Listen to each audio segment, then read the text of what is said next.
So Polish is, in my opinion, one of the hardest languages in the world.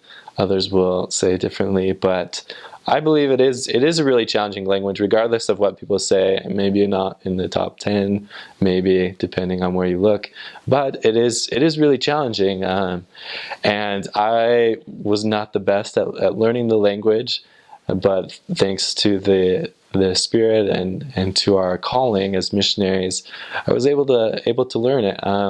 One of the things that was really challenging was the different endings that they put on nouns and adjectives.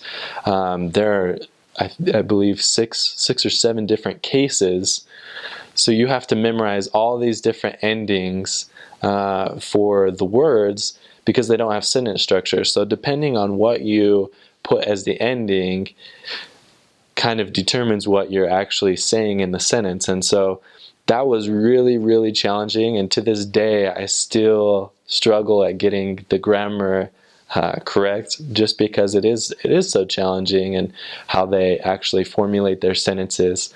But when I returned home from my mission, I really struggled with putting sentences together in English, because we do have sentence structure, and so I would start to say things and have to stop and reformat my sentence, because a lot of times they'll speak backwards, almost like Yoda style, in the way they speak, and you kind of want to emulate that, because that's the way they speak. Even if you say it in like word for word translated into Polish from English, they'll understand. However, a lot of times it sounds much better to reverse and throw some words before others, just because it sounds better to them. But one piece of advice I would give to learning Polish is just don't ever give up. A lot of missionaries will say that, you know what, it'll come, don't worry about it.